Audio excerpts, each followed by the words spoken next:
Obviously, it's a good milestone to hit. Obviously, very happy to hit 500 games across sort of 20 seasons. It sort of shows the consistency that I've been able to keep up. But yeah, I don't really get sort of caught up in sort of the emotional side of it. But to achieve 500 games is definitely a milestone I remember.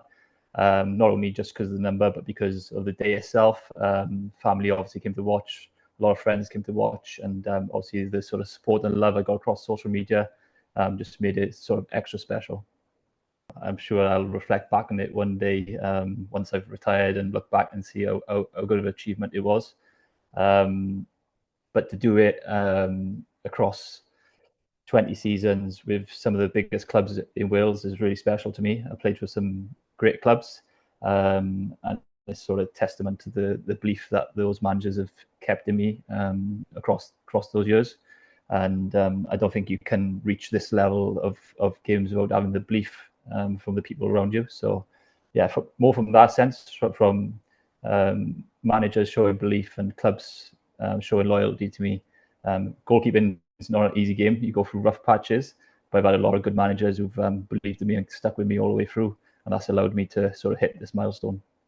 I'm sort of come into the Welsh Premier League by accident almost. I come out of youth football, playing for like Carmarthen Town, Swansea City, Merthyr Youth. I come a bit of a crossroads, I think, when I was about 18, where I actually couldn't find a club to play for. I was coming that transition out of sort of youth football into adult football. And I actually had signed for a local team called Pêl-Droed because I couldn't find a club that I wanted to go to or wanted me at the time. So I had a phone call. I actually signed the papers for Pêl-Droed, and then the day after I had a phone call from Derek Brazil, who was current manager of Haverfordwest, saying that Lee Kendall had moved on to Rhyl, and they were really desperate for a goalkeeper. So going off the back of that, how that sort of worked out, I was just sort of taking it game by game at a time. So I sort of fell into Welsh Premier football by accident.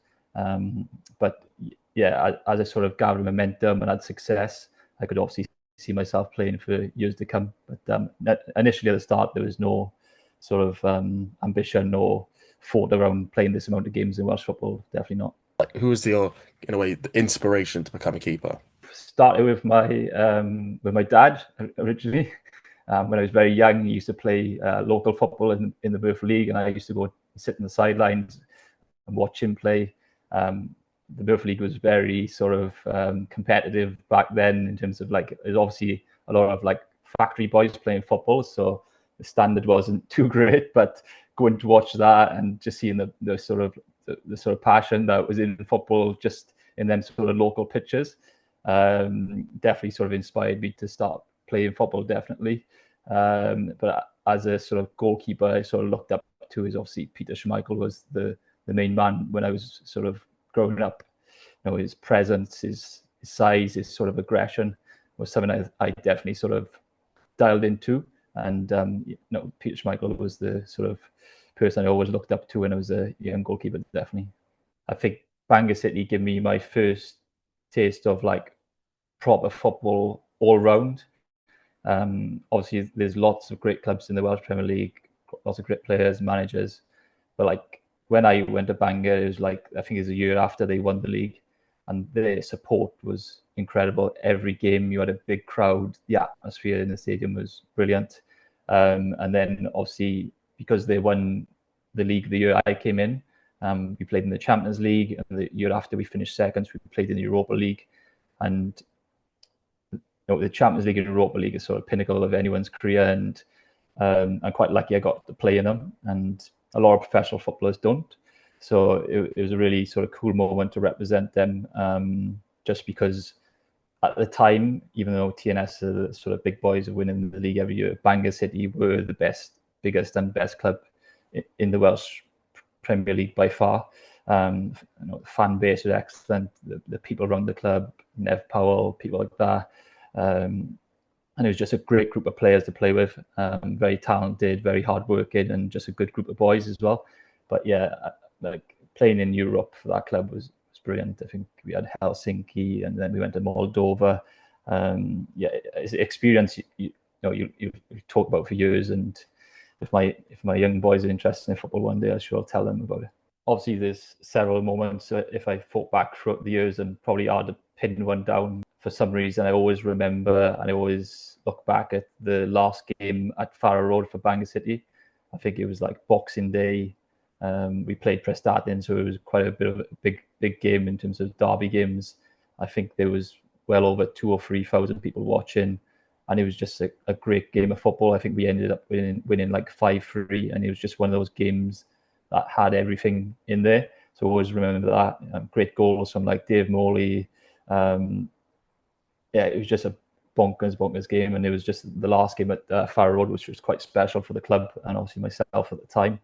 I think one moment that always sticks out, I'm not sure if I won it in my first season or my second, was having the sort of text message to say that I'd won the best player in the league in terms of the youth best player in the league, for the Welsh Premier League. So I can't remember if it was first season or second, but I just remember like opening my phone and just getting that text saying it. I'd won the trophy for being the best young player in Wales at the time.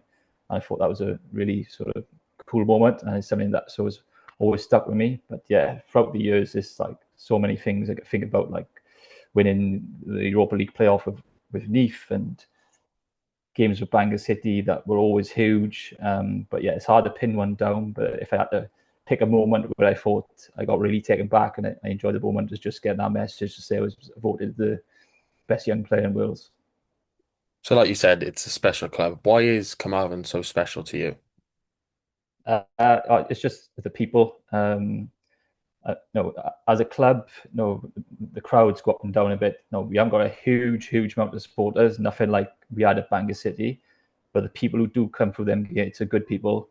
You'll see the same group of older guys in the clubhouse after every game, and they come to home and away games. But like the people who are involved in the club, for me, make it special. Mark Hannington, Mark Hazelwood, obviously, Stu, Rodri now, but then people like Jeff and Gio. These are people who are solid, proper football men. You may not come across these sort of characters as much in football anymore, but I've been lucky enough to spend a lot of time with them, and you get that respect and that sort of love for the club through people like that. Yeah, it's something that's really important to me. It's a really good club with really good people within it. Obviously, the manager, Mark Hazelwood, has been a big part of my career. Other people in the club like Mark, the kit man, Jeff, the chairman, and even like Rodri and Stu and people like that who I've been with the last 3 years since I come back. Yeah, it's just a really special club, and I think, and I hope this could be the season where we sort of push on and get the club back to where it deserves to be. We got put into the Cymru South by COVID, and I didn't really agree with the way we got put down at the time because it wasn't really fair, and it's been a hard league to get back out of. But every year there's one team goes up, and it's really tough to get out of that league because there's always 3 or 4 teams capable of that. In previous years, I think Clwb and Britain Ferry have gone up, and we haven't been too far behind. But this year with 3 going up, there's obviously a bigger chance of going up. But within that, this season already, you can see that there may be 6, 7, 8 teams capable of getting into that top 3. So it's far more competitive again. And this is the year to go up. So yeah, it's 100% our sort of goal to finish within that top 3 by the end of the season. But make no bones about it, it's going to be a really tough battle with some other really good sides to make sure we get in that top 3. But yeah, if we can get to the end of the season and Carmarthen Town in the Welsh Premier League, then I'll be a happy man.